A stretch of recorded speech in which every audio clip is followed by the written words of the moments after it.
Halo Ibu, perkenalkan nama saya Alnikla Halo. Saya dari kelas A dengan NPM 12114201190011. Melalui video ini, saya akan mempresentasikan tentang asuhan keperawatan dengan diagnosa medis yaitu hipertensi. Jadi, ASCEP ini dibentuk dalam makalah. Langsung saja pada yang pertama yaitu bab 1 pendahuluan, latar belakang, definisi.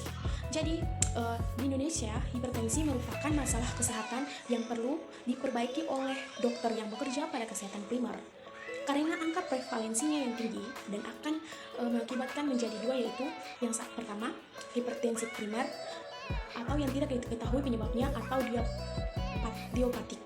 Nah, yang kedua yaitu hipertensi sekunder, yaitu hipertensi yang disebabkan oleh penyakit lain. Nah, yang perlu diketahui bahwa perjalanan penyakit hipertensi sangatlah perlahan. Penderita hipertensi mungkin tidak menunjukkan gejala selama bertahun-tahun. Masa laten ini mengelubungi perkembangan penyakit sampai terjadi kerusakan organ yang penting. Bila terdapat gejala, maka biasanya bersifat non-spesifik, misalnya seperti sakit kepala atau pusing. Apabila hipertensi tetap tidak diketahui dan tidak dirawat, akan mengakibatkan kelemahan karena stroke atau gagal ginjal mekanis. Penyakit jantung hipertensi ini ditegakkan bila ketika dideteksi hipertrofi ventrikel kiri sebagai akibat langsung dari peningkatan bertahap tahanan pembuluh darah kapiler, perifer, dan beban aktif ventrikel kiri. Jadi, faktor yang menentukan hipertrofi ventrikel kiri adalah derajat dan lamanya peningkatan diastolik. Dan ketika pada pemeriksaan tekanan darah akan didapatkan dua angka. Yang lebih tinggi diperoleh pada saat berkontraksi atau yang disebut dengan sistolik, sedangkan angka yang lebih rendah diperoleh pada saat jantung berelaksasi atau yang disebut dengan diastolik. Tekanan darah kurang dari 120/80 mmHg didefinisikan sebagai normal. Nah, ketika pada tekanan darah tinggi, biasanya terjadi kenaikan tekanan sistolik dan diastolik. Nah, dan juga hipertensi biasanya terjadi pada tekanan darah 140/90 mmHg atau ke atas, diukur kedua lengan iga dalam jangka beberapa minggu. Selanjutnya, pada bagian 2.1.2 yaitu anatomi dan fisiologi, di mana sistem peredaran darah manusia terdiri atas jantung, pembuluh darah, dan saluran limfe. Jantung merupakan organ penting yang memompa darah dan memelihara peredaran darah melalui saluran tubuh. Nah, jadi di sini arteri membawa darah ke jantung, sedangkan vena membawa darah ke jantung. Nah, kapiler menggabungkan arteri dan vena, terlentang di antaranya dan merupakan jalan lalu lintas antara makanan dan bahan buangan. Di sini juga terjadi pertukaran gas dalam cairan ekstraseluler atau interstisial. Saluran limfe mengumpulkan, menggiring dan menyalurkan kembali ke dalam limfenya yang dikeluarkan melalui dinding kapiler halus untuk membersihkan jaringan. Saluran limfe ini juga dapat dianggap menjadi bagian sistem peredaran. Nah, denyut arteri adalah suara gelombang yang teraba pada arteri bila darah dipompa keluar jantung. Denyut ini mudah diraba di tempat arteri temporalis di atas tulang temporal atau arteri dorsalis. Persis di belokan mata kaki. Nah, kecepatan denyut dalam jantung dalam keadaan sehat berbeda dan dipengaruhi dengan seperti pekerjaan, makanan, umur, dan emosi. Irama dan denyut sesuai dengan siklus jantung. Jumlah denyut jantung 70, berarti siklus jantung 70 kali per menit. Yang perlu kita ketahui bersama bahwa kecepatan normal denyut nadi per menit itu seperti apa. Nah, jadi di sini pada bayi yang baru lahir itu kecepatannya itu adalah 140, sehingga pada selama tahun pertama bayi itu lahir, denyutnya itu sudah menjadi 120. Selama tahun kedua, denyutnya menjadi 110, dan pada umur 5 tahun, denyutnya itu 96 sampai 100. Dan pada umur 10 tahun, 80 sampai 90. Dan pada orang dewasa, bunyinya itu 60 sampai 80. Selanjutnya, kita berpindah pada 2.1.3 tentang etiologi. Nah, hipertensi merupakan masalah kesehatan global yang memerlukan penanggulangan yang baik. Terdapat beberapa faktor yang mempengaruhi prevalensi hipertensi. Antara lain, itu seperti umur, obesitas, asupan garam yang terlalu tinggi, sehingga adanya riwayat hipertensi dalam keluarga. Berdasarkan penyebabnya, hipertensi dibagi menjadi 2 golongan, yaitu yang pertama yaitu hipertensi esensial atau hipertensi primer yang tidak diketahui penyebabnya, disebut juga dengan hipertensi idiopatik. Terdapat sekitar 95% kasus banyak faktor yang mempengaruhi seperti genetik, lingkungan, hiperaktivitas, susunan saraf simpatis. Nah, dalam defek ekstasi, peningkatan natrium dan cahaya indera seluler dan faktor yang meningkatkan risiko seperti obesitas, alkohol, merokok, serta policythemia. Yang kedua yaitu hipertensi sekunder atau hipertensi renal. Terdapat 5% kasus penyebab spesifiknya diketahui seperti penggunaan esterogen, penyakit ginjal, hipertensi vaskular, renal, dan hipertensi yang berhubungan dengan kehamilan dan lain-lain. Penyebab hipertensi lainnya adalah pheochromocytoma, yaitu tumor pada kelenjar adrenal yang menghasilkan hormon epinefrin, yaitu adrenalin atau norepinefrin atau yang disebut dengan noradrenalin. Kegemukan atau obesitas, gaya hidup yang tidak baik atau tidak aktif dalam bergerak atau yang disebut juga dengan malas, stres, alkohol atau garam dalam makanan bisa juga memicu terjadinya hipertensi. Pada orang-orang yang memiliki kenaikan yang diturunkan stres cenderung menyebabkan kenaikan tekanan darah untuk sementara waktu. Nah, jika stres berlalu, maka tekanan darah biasanya akan kembali normal. Selanjutnya, kita masuk pada video 1.4 tentang patofisiologi. Pada stadium permulaan hipertensi hipertrofi yang terjadi adalah difusi atau konsentrik pada masa dan volume akhir diastolik ventrikel kiri. Pada stadium selanjutnya, karena penyakit berlanjut terus, hipertrofi menjadi tak teratur dan akhirnya akibat terbatasnya aliran darah koroner menjadi ekstrintik. Berkurangnya rasio antara massa dan volume jantung akibat peningkatan volume diastolik akhir adalah khas pada jantung dengan hipertrofi ekstrintik. Nah, hal ini diperhatikan dan diperlihatkan sebagai penurunan secara menyeluruh fungsi pompa atau penurunan francialeksi. Peningkatan tegangan dinding ventrikel pada saat sistolik, peningkatan konsumsi oksigen ke otot jantung, serta penurunan efek-efek mekanik pompa jantung. Diperburuk lagi bila disertai dengan penyakit dalam jantung koroner. Walaupun tekanan perfusi koroner meningkat, tahanan pembuluh darah koroner juga meningkat sehingga cadangan aliran darah berkurang. Perubahan hemodinamik sirkulasi koroner pada hipertensi berhubungan erat dengan adanya hipertrofi otot jantung. Nah, di sini ada 2 faktor penyebab penurunan cadangan aliran darah koroner, yaitu yang pertama adalah penebalan arteriol koroner, yaitu bagian hipertrofi otot polar dalam resistensi seluruh badan. Kemudian terjadi valensi garam dan air mengakibatkan berkurangnya confluence pembuluh ini dan meningkatnya tahanan perifer. Yang kedua, peningkatan hipertrofi mengakibatkan berkurangnya kepadatan confluence pembuluh ini dan meningkatnya kapiler per unit otot jantung bila timbul hipertrofi menjadi faktor utama pada stadium lanjut. Dan gambaran hemodinamik ini. Jadi, faktor koroner pada hipertensi berkembang menjadi akibat penyakit meskipun tampak sebagai penyebab patologis yang utama dari gangguan aktivitas mekanik ventrikel kiri. Selanjutnya, pada bagian 2.1.5 yaitu tentang diagnosa keperawatan yang dapat muncul.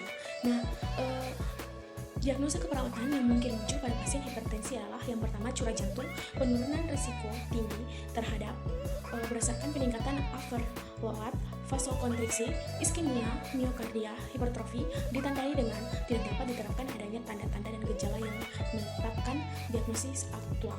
Nah, yang kedua yaitu nyeri atau akut, sakit kepala berhubungan dengan peningkatan tekanan vaskular cerebral, ditandai dengan melaporkan tentang nyeri berdengur yang terletak pada regel subokcipital, terjadi pada saat bangun dan hilang secara spontan setelah beberapa waktu.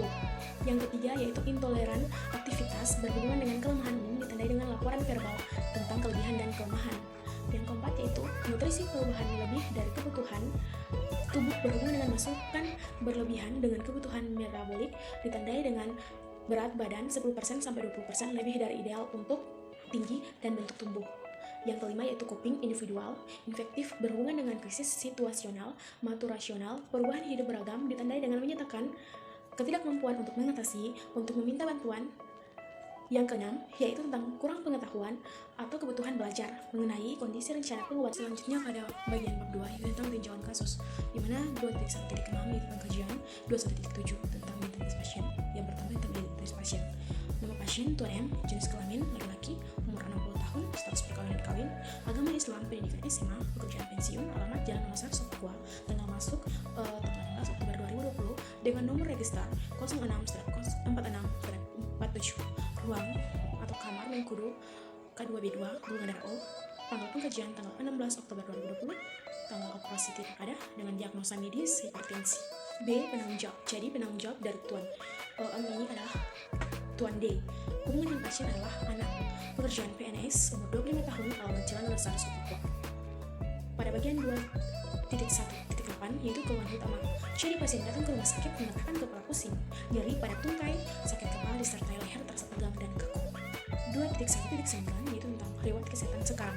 Pasien dirawat di rumah sakit halusi di ruangan mengkudu dengan kepala pusing, nyeri pada ulu hati, dan leher terasa tegang. Dan pasien juga mengatakan sulit bernafas. Selanjutnya pada bagian 1.1.10 riwayat masa lalu. Jadi pasien dirawat inap di rumah sakit halusi di ruangan mengkudu, sakit selama 6 hari pada tahun 2007. Dengan kasus yang sama, pasien dirawat dan diberi obat untuk proses penyembuhan. Pada bagian 2.2 riwayat kesehatan keluarga. Riwayat kesehatan keluarga bahwa penyakit hipertensi yang diderita pasien adalah faktor keturunan dari ibu pasien, karena sebelum pasien menderita hipertensi, ibu pasien juga pernah menderita hipertensi. Selanjutnya pada bagian 2.2.1 riwayat keadaan psikososial. Pasien mempergunakan bahasa Indonesia, persepsi terhadap penyakitnya. Pasien sangat optimis untuk cepat sembuh. Dengan pasien selalu berharap dan berdoa kepada Allah Subhanahu wa taala. Pasien memiliki hubungan yang sangat baik juga dengan keluarga dan saudara. Selanjutnya pada bagian 2.2 dan adalah pemeriksaan fisik dengan hasilnya itu tekanan darah 170/100 mmHg, nadi 90 kali per menit, respirasi 22 kali per menit, dan suhu 35 derajat Celcius. Keadaan pasien lemah, penampilan pasien kurang rapi dan bersih, kesadaran kompos mentis atau konsius, yaitu kesadaran normal atau dengan prevalensi 15, sadar sepenuhnya dan menjawab semua pertanyaan tentang keadaannya. Tinggi badan pasien 178 cm, berat badan 94 kg, ciri tubuh pasien gemuk. Selanjutnya pada bagian 2.2.4 tentang analisa data. Pada data yang pertama, pasien mengatakan kepala pusing dan leher terasa tegang. Data objektif, pasien tampak meringis kesakitan, kondisi badan lemah dengan tekanan darah 170/100 mmHg, dan nadi 90 kali per menit, respirasi 22 kali per menit, suhu 37 derajat Celcius. Penyebabnya yaitu peningkatan tekanan darah. Masalah yang timbul adalah gangguan rasa nyaman, nyeri. Yang kedua, data subjektif, pasien mengatakan tidak selera makan, dan data objektif, pasien tampak lemah, makanan yang dihabiskan hanya sepertiga porsi. Penyebab adalah perubahan jenis diet, masalah yang timbul, gangguan pola nutrisi. Selanjutnya yang ketiga, data subjektif, pasien mengatakan susah tidur, data objektif, pasien tampak pucat, mata cekung, tidur malam 1/2 jam, dan pasien susah tidur siang. Penyebabnya itu efek hospitalisasi, masalah yang timbul gangguan istirahat tidur. Nah yang keempat, data subjektif, pasien mengatakan kedua kakinya susah digerakkan. Data objektif, aktivitas pasien digantung oleh keluarga dan perawat. Penyebab yaitu kelemahan fisik, masalah yang timbul yaitu gangguan pola aktivitas. Selanjutnya diagnosa keperawatan. Yang pertama, gangguan rasa nyaman, nyeri berhubungan dengan peningkatan tekanan darah ditandai dengan pasien tampak meringis kesakitan, kondisi badan lemah, tekanan darah 170/100 mmHg, nadi 90 kali per menit, respirasi 22 kali per menit, dan suhu 37 derajat Celcius. Diagnosa yang kedua, gangguan pola nutrisi berhubungan dengan perubahan jenis diet ditandai dengan makanan yang disajikan dan dihabiskan yaitu hanya 1/2 sampai 1/3 porsi. Selanjutnya yang ketiga, gangguan istirahat tidur berhubungan dengan efek hospitalisasi ditandai dengan pasien tampak pucat, mata cekung, tidur malam 1/2 jam, pasien susah tidur siang. Gangguan pola aktivitas berhubungan dengan kelemahan fisik ditandai dengan aktivitas pasien dibantu oleh keluarga. Selanjutnya pada bagian diagnosa keperawatan yaitu 2.2.5 dari pasien bernama Tuan M, umur 60 tahun, ruangan mengkudu, nomor rek 04-846-847. Jadi untuk nomor diagnosa yang pertama, data subjektif, pasien mengatakan kepala pusing dan leher terasa tegang. Data objektif, pasien tampak meringis kesakitan, kondisi badan sangat lemah, dan tekanan darah 170/100 mmHg, nadi 90 kali per menit, respirasi 22 kali per menit, dan suhu 37 derajat Celcius. Diagnosa keperawatan yang timbul adalah gangguan rasa nyeri berhubungan dengan pasien tampak meringis kesakitan, kondisi badan lemah. Tujuan, nyeri dan pusing hilang. Intervensi yang pertama yaitu atur posisi semivolar. Rasionalisasi, dengan mengatur posisi semivolar, pasien diharapkan merasa nyaman. Yang kedua, berikan istirahat yang cukup. Nah, dengan memberikan istirahat yang cukup, diharapkan nyeri berkurang. Yang ketiga itu anjurkan pasien untuk menghindari makanan yang mengandung garam. Yang dengan menghindari makanan yang mengandung garam, diharapkan dapat menghindari peningkatan tekanan darah. Selanjutnya, kolaborasi dengan dokter dalam pemberian obat. Rasionalisasinya adalah dengan berkolaborasi dengan dokter, diharapkan pasien mendapat penanganan lebih lanjut. Selanjutnya, pada data yang kedua, yaitu data subjektif. Pasien mengatakan tidak selera makan. Data objektif, pasien tampak lemah, makanan yang disajikan hanya habis sepertiga porsi. Diagnosa keperawatan, gangguan pola nutrisi berhubungan dengan perubahan jenis diet ditandai dengan makanan yang disajikan habis sepertiga porsi. Nah, intervensi yang diberikan adalah yang pertama, beri pasien makan sedikit tapi sering. Rasionalisasinya adalah dengan memberikan makanan sedikit tapi sering pada pasien, diharapkan pasien mudah mencerna makanan yang dimakannya. Yang kedua, tentang beri makanan dalam keadaan hangat. Rasionalisasi dengan memberikan makanan dalam keadaan hangat diharapkan dapat menambah nafsu makan pasien. Yang ketiga, beri makanan yang bervariasi. Rasionalisasinya adalah dengan memberikan makanan yang bervariasi diharapkan pasien tidak bosan dengan makanan yang disediakan. Yang keempat, yaitu berikan penjelasan tentang manfaat makanan.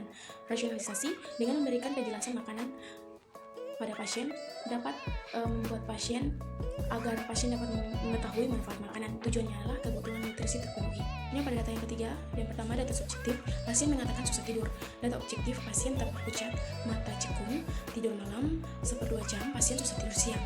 Nah, diagnosa keperawatan itu gangguan istirahat tidur berhubungan dengan efek hospitalisasi, ditandai dengan pasien tampak pucat, mata cekung, tidur malam 1/2 jam, susah tidur siang. Nah, intervensi yang pertama, beri pasien ruangan yang aman. Rasionalisasi dengan memberikan pasien ruangan yang nyaman, diharapkan pasien merasa nyaman. Yang kedua, batasi jam berkunjung pasien. Pada pagi hari itu hanya jam 10 sampai jam 12, sore jam 4 sampai jam 6. Rasionalisasi dengan membatasi jam berkunjung, diharapkan pasien dapat beristirahat dengan tenang. Rasionalisasi pada merapikan tempat tidur, diharapkan dengan merapikan tempat tidur pasien harapkan bahwa kenyamanan pada pasien itu bisa dirasakan setiap harinya. Selanjutnya, data yang keempat, pasien mengatakan kedua kakinya sudah digerakkan. Aktivitas pasien dibantu oleh keluarga dan perawat. Nah, diagnosa keperawatan, gangguan pola aktivitas berhubungan dengan kelemahan fisik, ditandai dengan pasien tampak susah melakukan aktivitas dan semua aktivitas dilakukan oleh keluarga dan perawat. Jadi intervensi bantu aktivitas pasien. Rasional bahwa dengan membantu aktivitas pasien untuk beraktivitas agar kedua kaki pasien tidak terasa kaku. Yang kedua, beri posisi nyaman semipolar. Dengan memberikan posisi nyaman semipolar diharapkan mengurangi rasa nyeri pada pasien. Nah, yang ketiga itu barang-barang dibutuhkan pasien didekatkan dengan pasien. Nah, dengan mendekatkan barang-barang yang diperlukan pasien pada samping pasien, diharapkan pasien dapat menjangkau alat-alat sesuai dengan kebutuhan pasien. Selanjutnya pada bagian 2.2.6. Nah, pada bagian evaluasi, yang pertama itu adalah implementasi. Hari tanggal 16 bulan 10 2020. Implementasi pada diagnosa yang pertama, yaitu yang pertama mengatur posisi semipolar, memberikan istirahat yang cukup. Yang ketiga, menganjurkan pasien untuk menghindari makanan yang mengandung garam. Yang keempat, berkolaborasi dengan dokter dalam pemberian obat. Selanjutnya, pada diagnosa yang kedua, hari tanggal 16 bulan 10 2020. Yang pertama yaitu memberikan pasien makan sedikit tapi sering. Yang kedua, memberikan makanan dalam keadaan hangat. Yang ketiga, memberikan informasi tentang manfaat makanan.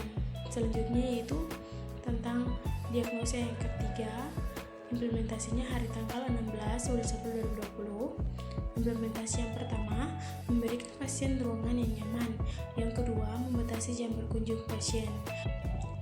Yang ketiga, membatasi jumlah pengunjung. Yang keempat, menghindari keributan. Yang kelima, merapikan tempat tidur pasien. Nah, diagnosa yang keempat pada tanggal 16 bulan 10 2020, yang pertama membantu aktivitas pasien. Yang kedua, memberikan posisi nyaman semipolar. Yang ketiga, mendekatkan barang-barang yang dibutuhkan pasien. Jadi evaluasi daripada implementasi dari keempat diagnosa bahwa pasien mengatakan nyeri kepala berkurang serta selera makan bertambah dan dapat istirahat dengan cukup. Tekanan darah 130/100 mmHg, nadi 89 kali per menit, respirasi 17 kali per menit, suhu 36,5 39,1 derajat Celcius. A. Masalah teratasi sebagian. B. Intervensi dilanjutkan. Selanjutnya kita masuk pada bagian 2.2.7 bab 3, yaitu penutup. Yang pertama, kesimpulan. Kesimpulan yang diambil adalah penyakit hipertensi adalah tekanan darah sistolik kurang dari mmHg dan tekanan distolik lebih dari 90 mmHg. Penyakit hipertensi juga merupakan penyakit yang paling banyak dijumpai pada orang yang lanjut usia. Pada penerapan asuhan keperawatan, pada kenyataannya hampir seluruhnya ada pada tujuan kasus. Yang keempat, yaitu pada tahap evaluasi dan diagnosa keperawatan tertentu diperlukan tindakan keperawatan dalam proses penyembuhan. Nah, mungkin itu saja Ibu yang dapat saya sampaikan atau saya paparkan tentang materi asuhan keperawatan dengan diagnosa medis hipertensi. Saya mohon maaf jika terdapat banyak sekali kekurangan dalam video saya. Atas perhatian dan pengertian baik dari Ibu, saya ucapkan terima kasih karena Tuhan Yesus selalu memberkati Ibu selalu.